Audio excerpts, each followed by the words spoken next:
Durante este lunes se aprobó la ley corta de ISAPRES. Esto, bueno, ha traído reacciones en la ciudadanía, en el mundo político. Queremos comentar con esto. Estamos con el ex ministro de Salud, Álvaro Erazo. ¿Cómo está? Hola, Karim, ¿Cómo gusto está, Álvaro? saludarte. Igualmente. Bueno, ¿cómo ve lo que ocurrió con esta ley corta hasta el último día, con incertidumbre? Muchos hablan de un salvataje que se amplió de 10 a 13 años, que las ISAPRES puedan pagar lo que le cobraron de más a los afiliados. ¿Cómo lo ve usted?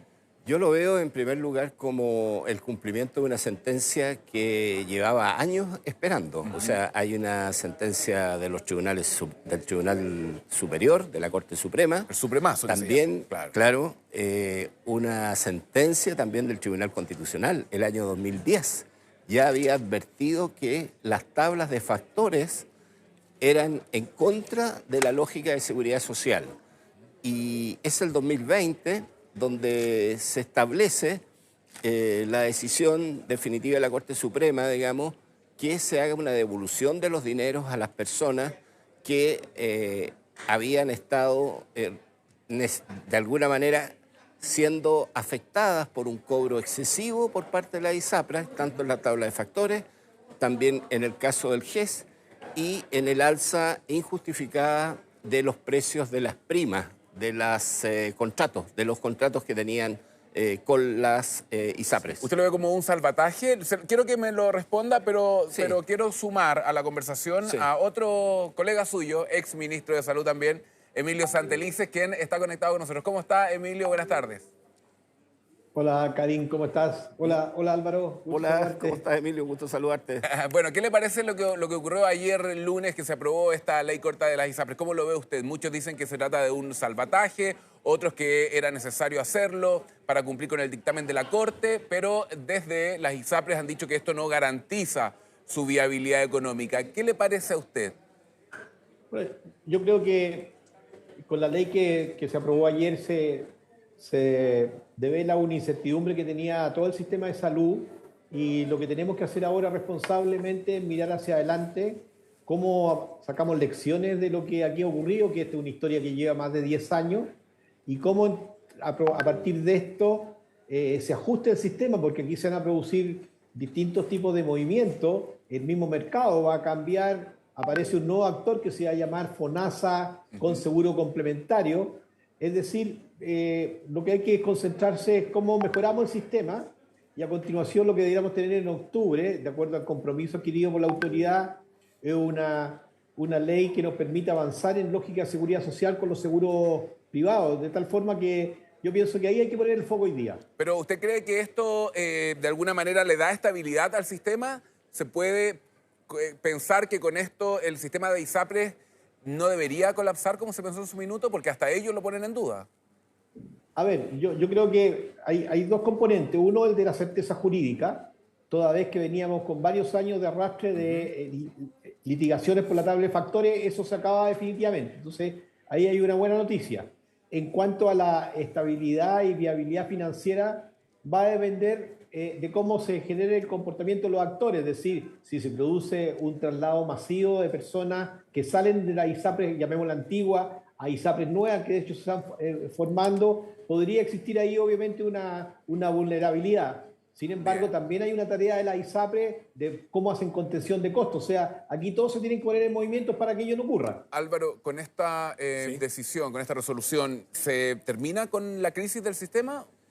Esta crisis provocada por las ISAPRES, en particular una deuda de 1.500 millones de pesos, que no es otra cosa de platas que fueron mal cobradas a los afiliados de las ISAPRES, y que son 600.000 personas quienes no habían sido sometidas a una norma jurídica, que era esta circular que no permitía que se mantuvieran estas famosas tablas de ajustes de riesgo, y por otro lado también hay que decir, un cobro indebido a lo que era el costo del plan GES, del Plan de Garantías Explícitas en Salud. En ese sentido, yo diría que esta etapa logra estabilizar el sistema, pero la crisis que está viviendo el sistema, si tú me dices, ¿desde cuándo que vienen cayendo los afiliados a ISAPRES? Desde hace muchos años que la gente no está creyendo en su ISAPRES, pese a todos los beneficios y garantías que ellas tienen. La selección adversa, entre comillas, que es pura una cartera joven, que no tiene mayor riesgo, que no son adultos mayores, esa cartera está toda en FONASA. El 90% de los adultos mayores están en FONASA. Ahora, si es una crisis que ha generado las propias aseguradoras, ¿por qué permitirle este salvataje que para muchos es aumentarle el plazo para pagar y también permitirle aumentar el costo de los planes? En el fondo, muchos dicen que este dinero que la Corte Suprema dice que se le tiene que devolver a los afiliados va a ser devuelto con el mismo dinero de los aumentos de los planes. Bueno, las dos medidas que fueron concordadas en la comisión mixta, yo diría, es parte también de la presión que hubo de algunos de que en vez de que fueran 10 años, fueran 13 años la devolución de estos montos y que se usara este recurso del ICSA, que es un mecanismo de cálculo de costos, que es el promedio entre los costos de ISAPRE y el promedio del costo de FONASA, y que fuera solo el costo de la ISAPRE, con el afán precisamente de evitar una situación crítica de insolvencia financiera que las ISAPRES vienen arrastrando hace tiempo. Y esto, en definitiva, fue pensado en los afiliados. Aquí no se trata de salvar a la ISAPRE. A mí me llama la atención la declaración de la ISAPRES, no reconocen ningún error y dicen no es suficiente. Entonces, si las ISAPRES no asumen que tienen que mejorar la gestión, que no tienen que volver a cometer estos errores, que a lo menos es un error garrafal, que es haber cobrado indebidamente a su población, yo creo que lamentablemente no van a poder formar parte de la seguridad social chilena y tienen que buscar otros caminos. El llamado es que asuman sus errores y que sobre lo que se le ha dado, que es una gradualidad, pero exigente también, de que ellos tienen que mejorar su gestión, lo hagan definitivamente, porque FONASA no está en condiciones de recibir, y eso siempre lo ha dicho el Ejecutivo, no está en condiciones de recibir a las 2.400.000, 600.000 personas que ya tienen. Recuerdo hace algunos días, doctor Satelices, conversar con otro exministro de Salud, el doctor Artaza, que decía, es que no hay otra salida, no es que sea una buena o mala opción aprobar esta ley corta, no existe otra opción. ¿Lo ve usted como que se han hecho demasiadas concesiones con las ISAPRES, Emilio? No, la verdad es que nosotros desde que comenzamos a participar y colaborar para resolver este tema, inicialmente desde la comisión que se creó en el Senado, siempre dijimos que este era un tema sistémico, es decir, si bien se gatillaba a partir de un tema histórico asociado al tema, a lo que se señala de la ISAPRE, lo que hoy día estamos en presencia era de algo que iba a impactar, como decía Álvaro, a las personas. Y por lo tanto, el foco hay que ponerlo ahí, es decir, la solución surge, más allá que uno pueda estar de acuerdo o no, que se haya recogido algunas cosas que nosotros propusimos en la comisión, pero eso no se dio. Pero sigamos adelante entonces y se llega a esta solución que lo que permite es darle estabilidad al sistema y dar sustentabilidad a la ISAPRE, porque con ello le estamos entregando certeza a las personas. Y ese es el propósito de todo lo que aquí ha ocurrido. Bueno, pero cuando las ISAPRES dicen que no garantiza su viabilidad económica, esto también sigue quedando la duda, ¿no? Porque tampoco sabemos cómo y cuándo se le van a devolver estos cobros a los usuarios de las ISAPRES. O sea, yo creo que aquí el problema de comunicación ha sido brutal. Porque si usted dice, ¿cuál ha sido la actitud de las ISAPRES? Solo hablar a los medios de prensa.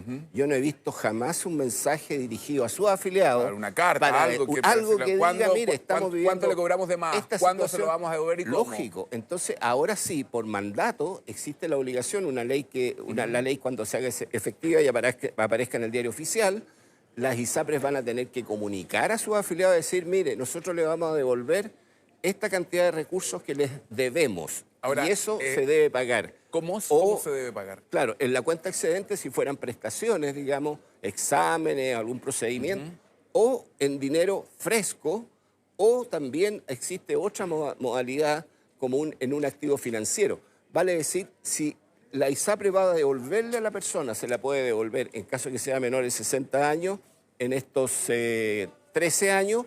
Si la persona decide que se le pase todo de una vez, ahí la ISAPRE se acoge a un mecanismo que es el del pago inmediato, ¿no es cierto?, que disminuye en un 20% el costo, digamos, de esa deuda por pago inmediato. O si es mayor de 80 años, se la tiene que devolver en un plazo de no mayor de 2 años y si tiene 65, en 5 años. O sea, ese monto total. Pero también hay que decir que esta devolución va acompañado también de una serie de indicaciones de mejor gestión. Porque cuando las ISAPRES dicen, mire, esto no es suficiente, lo que nos ha faltado a nosotros es que las ISAPRES nos digan, mire, nosotros queremos seguir participando en el sistema de salud chileno y vamos a mejorar nuestra gestión en licencias médicas, en gastos de administración. Y eso, lamentablemente, de los grandes grupos que, por así decir, tienen la propiedad de estas ISAPRES, no hemos visto señales claras. Y los chilenos lo que necesitan, creo que uno le pregunta a un afiliado de ISAPRE, ¿qué le ha comunicado a su ISAPRE? No tienen idea. Emilio, ¿está de acuerdo usted con lo que dice Álvaro Erazo al respecto de la mala comunicación que han tenido las ISAPRES, del poco interés por dar a conocer su intención o no de seguir participando del sistema de salud nacional? Hay muchas dudas respecto a si van a sobrevivir o no, cuánto van a subir los planes, si ese aumento en el valor de los planes va a hacer que muchos emigren a FONASA, sobre todo gente joven, ¿no? Bueno, es de conocimiento público la desafección que existe de las personas en relación a las ISAPRES. O sea, ellos por años, a partir de todas esas controversias, han perdido legitimidad social. Sin embargo, también se dio una situación en la última académica, cuando le preguntaban a las personas si ellos preferían recibir la plata o que se mantuviera el sistema, optaban por esto segundo, que se mantenga el sistema. Entonces, con ello, yo hago dos lecturas. Uno, que efectivamente la gente no está contenta con la ISAPRES tal cual se han comportado, y parte de ello tiene que ver con las comunicaciones, como decía Álvaro, pero también la otra lectura es que una vez más tienen una oportunidad de reconvertirse entendiendo que bajo el alero de la seguridad social ellos pueden agregar mucho valor y la ciudadanía puede llegar a reconocerlo. Y por eso aquí hay un camino que puede ser promisorio. Si nosotros avanzamos en una ley secundaria en octubre, en donde vamos a una compensación de riesgo, en donde se terminan las preexistencias y aparece la movilidad, ahí le vamos a estar entregando como sociedad una muy buena noticia a las personas. Y ellos podrían ser actores principales en que ello ocurra. Y fíjese, Karin, que ahí pasa algo muy virtuoso, que las ISAPRES tienen que instalarse en una lógica de seguridad social y hay un cambio de paradigma. Pero no es tienen lo que hemos... cuidar a las personas. Sí, pero eso no es lo que hemos visto hasta ahora, ¿no? O sea, si tienen este hoyo financiero, es porque no precisamente se han preocupado de cuidar, de proteger la salud de las personas, sino que permanentemente han ido haciendo retiros de las utilidades año a año. Y cuando se conoce el dictamen de la Corte Suprema, y con esto termino, dijeron, bueno, no tenemos dinero, dennos un crédito sin intereses a 13 años para poder devolverle el dinero que le cobramos mal a nuestros clientes. Por eso, Karin, por eso le digo que aquí hay un antes y un después. Y ellos pueden ser actores de este después de manera virtuosa. Porque qué mejor noticia le podríamos dar a los chilenos que hay actores que se reconvierten y efectivamente participan en una lógica de seguridad social para cuidar a los enfermos crónicos, para evitar que ellos lleguen a los hospitales descompensados. Y esa es la lógica por la cual tiene que transitar el modelo de salud público, como siempre lo ha hecho, y privado. Claro, es que ahí es donde uno se podría preguntar, doctor, ¿por qué confiar en los mismos actores o hacer una reforma mayor? Tal vez mientras se les permite este plazo, podríamos en paralelo estar desarrollando un nuevo sistema de salud, ¿no, doctor? Yo comparto lo que dice Emilio, de que acá se le ha dado una nueva oportunidad a la ISAPRES, pero también es cierto que todas las señales que están dando es que no tienen la capacidad de enfrentar este nivel de endeudamiento. Hay que decir que le deben 700, 800 mil millones de pesos a las clínicas privadas. Aparte de los 1.250 millones. De que solo el efecto de pagar lo que habían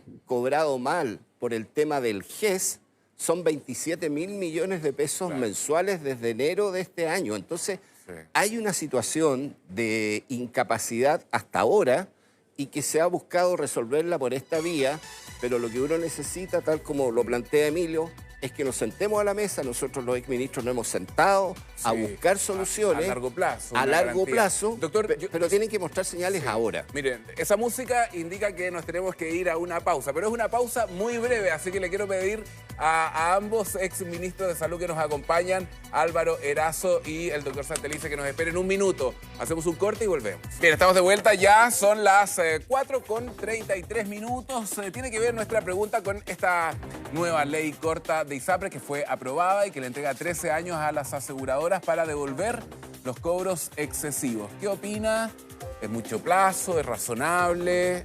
¿O le da lo mismo? ¿Qué le parece a usted, Álvaro Erazo?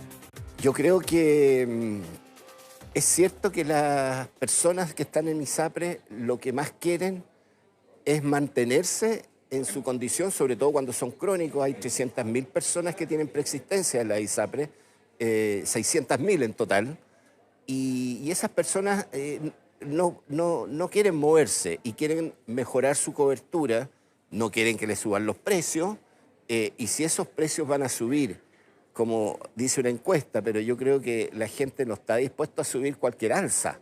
Lo que ha legislado hasta ahora en esta legislación se dice pueden subir hasta. Si las ISAPRES se van al techo, vale decir un 10%, un 7.5% el ICSA, o sea, se van con todos los topes arriba, lo que va a pasar es que la gente va a decir, sabe que usted me está, en definitiva, cobrando la ley, yo me voy de la ISAPRE. Entonces, por eso que yo digo, la responsabilidad está en las ISAPRES. ¿Quieren a sus afiliados?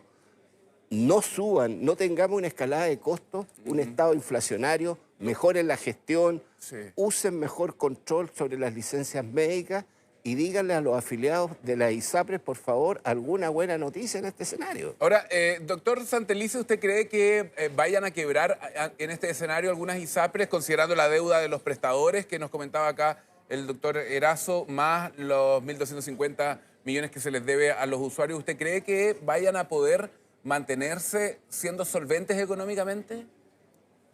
Yo creo que efectivamente si se hacen las cosas bien y se hacen las correcciones que se han estado conversando en el último tiempo, van a sobrevivir. No obstante, pudiera ser que alguna de ellas pudiera bajar la cortina porque efectivamente sus resultados no le dieron.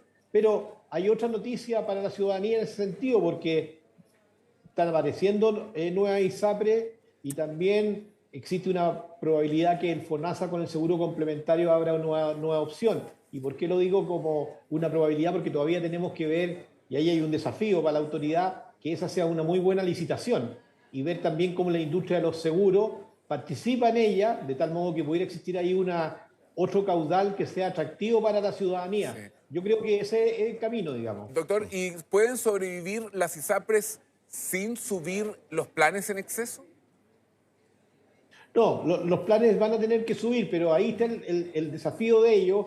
¿Qué tanto tienen que subir para tener estabilidad financiera, pero a su vez, qué tanto tienen que subir para que no se le vayan los afiliados? Sí, ahí está entonces, el tema. Porque ahí viene el tema de gestión, el trade-off que ellos van a tener que aplicar para que esto ocurra, digamos. Y es ahí donde yo le preguntaba al doctor Erazo qué tan preparado está FONASA para recibir a todos esos cotizantes que van a migrar, ¿no? Así es. Este escenario ya con la ley hoy día, la ley corta famosa, digamos, ya es de gradualidad, pero no de larga gradualidad, de corta gradualidad. Y es por eso que también el llamado que viene en la propia ley y de la que nosotros estamos aquí convencidos es que tiene que venir una reforma más integral, no una reforma larga, eterna, sino que una reforma potente para fortalecer al FONASA, dotarle de mayor capacidad de gobernanza y particularmente de mayor espalda financiera para que, por ejemplo, con esta modalidad de cobertura complementaria, que es para mejorar los copagos en los hospitales, porque la gente dice, mira, a mí en la consulta me sirve FONASA, la libre elección, pero voy al hospital y me sale una cuenta larga, es muy alta. Y por otro lado, ver qué ISAPRES, en definitiva, van a estar en condiciones de salir adelante con una propuesta de reforma de seguridad social. Bueno, pero si la lógica es la escalada de costos, en definitiva, yo diría que se van a quedar sin una cartera de afiliados y la gente paulatinamente se va a ir saliendo, pese que en buena hora están surgiendo nuevas ISAPRES. Fíjese que la ISAPRE el doctor Santelice, están apareciendo nuevos actores, lo que podría también... Así es, y eso es bueno, y probablemente la Universidad Católica, el Hospital Clínico de la Universidad Católica también podría aparecer. Entonces, no es que el sector esté colapsado, porque hay oportunidades. Yo diría que desde el punto de vista de la provisión, uno ve las clínicas en sectores que antes no se hubiera imaginado, la clínica Vespucio, la clínica Bupa y otras clínicas están saturadas por la demanda. Pero claramente sus gastos de administración, porque tienen que pagar mucho en recursos humanos, son altos, pero están saliendo adelante. Ahora, doctor Santelices, para incorporarlo al debate, ¿el sistema como lo conocemos ya colapsó? ¿Tendríamos que empezar a evaluar un nuevo sistema? ¿Hay que abrir el debate? ¿Hay que presentar una propuesta nueva de una reforma al sistema de salud? Sí, sí, la verdad que tal cual se ha señalado en esta conversación, y ya lo indicaba también Álvaro, el paso siguiente, y que es parte del compromiso de ley, es que se presente un proyecto de ley, una reforma a octubre. Pero ahí hay que señalar algo, Karen, es que cuando hablamos de reforma, nosotros, y con Álvaro lo hemos conversado muchas veces, ya no entendemos las reformas como verdaderas revoluciones. Las reformas en salud son graduales, son paso a paso. Nosotros podemos concebir un modelo de llegada que quizás se demore 10 años, 15 años. Lo importante es, mientras tanto, ir transitando en intervenciones legislativas que nos acerquen a ese sueño. Y eso es muy claro, porque cuando después entramos en un escenario político, aparecen los maximalismos y aparecen los blancos y negros, y eso esteriliza todo, y como nos pasó ahora, de hecho, claro, hemos estado más de 10 años con Álvaro discutiendo estos temas, nos hemos encontrado en distintos espacios y finalmente no hemos logrado avanzar, pero aprendimos la lección, y ahora sabemos que tenemos que dar un siguiente paso, y es lo que se espera que surja a partir de octubre, cuando la ministra presente el nuevo proyecto de ley. Y de ahí seguir hacia adelante. Los escenarios van a ir cambiando. Y esa es la plasticidad que tenemos que entender, porque el sistema hoy día es mucho más complejo. Bien. Bien, doctor Álvaro Erazo. Muchas gracias. No puedo estar más en acuerdo con lo que... ¿Está de acuerdo? Sobre este punto, por supuesto. Bien. O sea, que no se use para campañas políticas y después se olvidan. Eso claro, yo creo que sería un desastre. Hacer las cosas bien, como lo hicimos para la contingencia del COVID, y hacerlo como lo hicimos también con el auge. Yo creo que esos dos modelos, y en un espacio de diálogo y con resultados concretos, pero paso a paso. Pensando en un modelo a largo plazo que le dé garantías a la población. Estamos hablando de salud, algo tan delicado como eso. Que esté muy bien, muchas gracias por acompañarnos. Un gusto. Buenas tardes. Chao, que esté muy bien. Gracias, buenas tardes. Chao. Chao, Karim, un gusto saludarte. Igualmente. Gracias. Chao. Gracias a usted. Comenta con